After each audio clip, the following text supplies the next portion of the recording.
Unlike the preceding pre-grouping and grouping eras, where rolling stock was made by dozens of companies or contractors, the British Railways era saw the adoption of standardised designs and the introduction of more. While covered wagons were nothing new on the network, the increased use of wooden pallets and forklift trucks to load and move goods in the late 1940s and early 50s meant new wagons with sufficient clearance in their doorways were required. And that design requirement birthed the need for one of my favourite wagons of the British Railways era.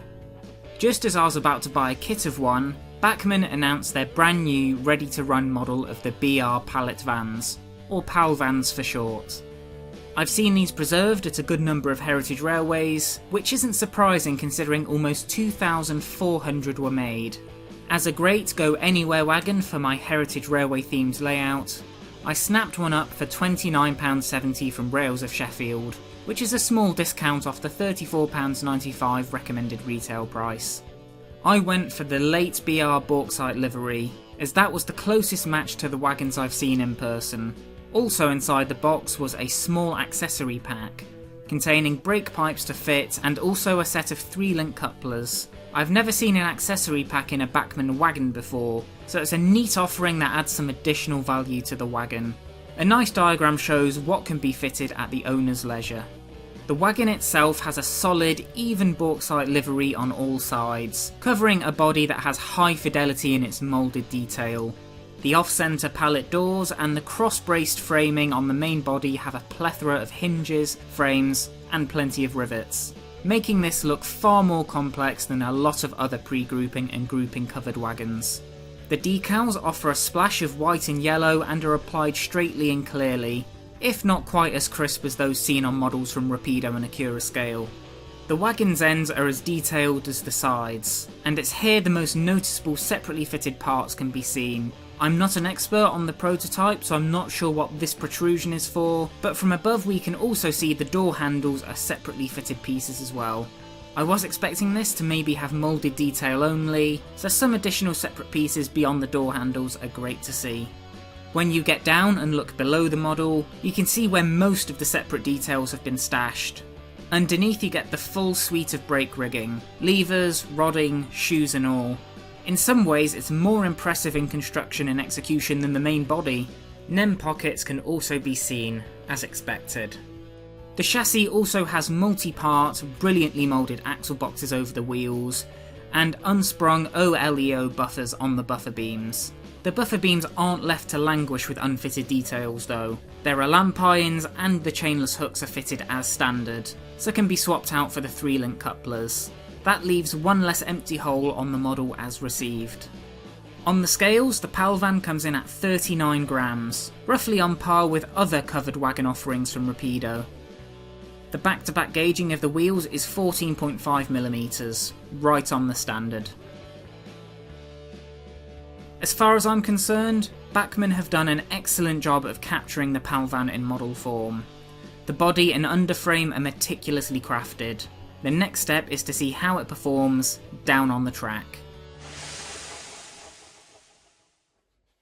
Somewhat disappointingly, the Palvan doesn't roll as freely as I expected. It hardly goes anywhere with a small nudge, and doesn't go too far even with a rougher push. There is some friction on the axles or wheels somewhere, but nothing seems out of alignment or trapped to me. Let's see how the Palvan fares in a British Rail themed train. It's flanked by some old school Hornby 16-ton mineral wagons, and also a 12-ton steel vent wagon behind it. At the head of the train is a BR standard 4MT tank engine. A second-hand engine I got that was very dusty when it arrived, so is now at the beginning of the cleaning process. Let's test the couplings.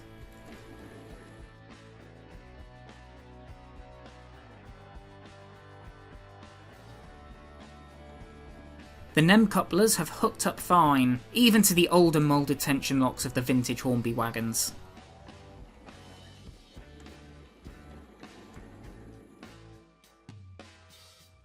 Now for the points test.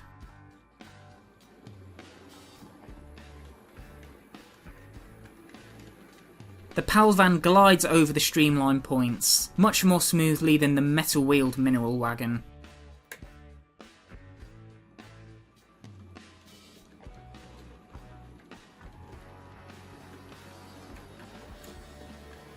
In reverse, it's just as reliable, while the minerals demonstrate their age again.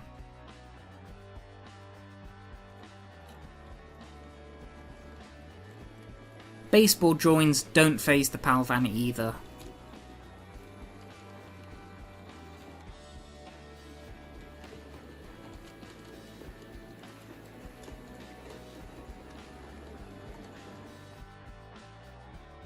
Let's send this somewhat temperamental train around the loop and see how the Palvan does.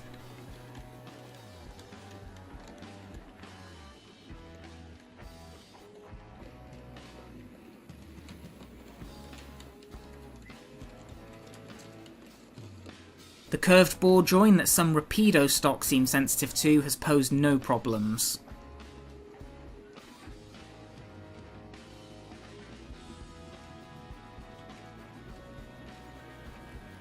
If there is any drama in the Palvan, it is hiding it exceptionally well.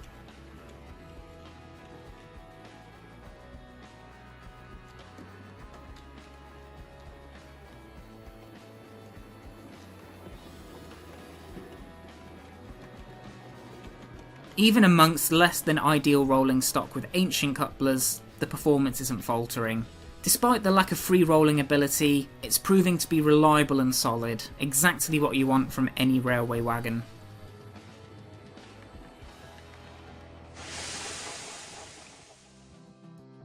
On to my final verdict. Decoration. It's another simple livery that does what it set out to do.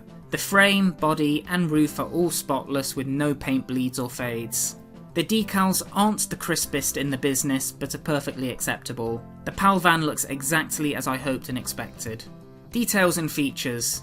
This has a great moulded tooling as its foundation, with separately fitted parts applied where appropriate and expected. The underframe detail is a standout in this department.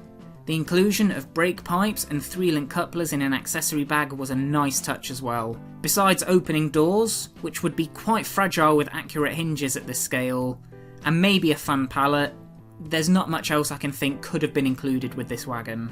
It hits the mark on details and features well.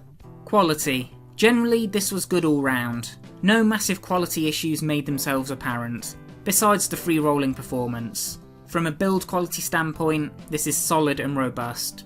It gets the quality point from me. Performance. As alluded to under quality, this wagon is not a great free roller compared to equivalents on the market. I wonder if the HU class brake rigging fitted to the wagon might be the culprit. While disappointing, at least it didn't impact the performance in other departments. It ran without issue over points, bore joins, and in a train of aged, less reliable wagons. It ran as well in a train as one could hope, so overall I'm happy with it. It gets the performance mark. And finally, onto price. At £29.70 at the retailers, this is pricey, but not the most expensive covered van on the market. It sits closer to Rapido's end of wagon pricing. While it lacks bearings and the same free rolling ability, you do still get a model with complex moulding, more separately fitted details, a more complex underframe and an accessory bag. At the full retail price of £34.95, this may be a bit much, but at the retailers I'm actually quite happy with this model's pricing. What you pay is reflected in the model you get, even with a minor shortcoming. Other aspects balance this out though, so unusually, Bachmann gets the price point from me today. Overall, that's a score of 5 out of 5, making this an essential item I can recommend to anyone in the market for a covered van. This can be at home behind British Rail standard steam engines, diesels, or any engine in a heritage setting. So what do you think of Bachmann's new Palvan? Is mine alone in its lack of free rolling ability? Please let me know if there are better examples out there in the comments below, to aid anyone else who might be looking at picking one of these up. Thanks again for watching, and I'll see you in another video very soon. Take care.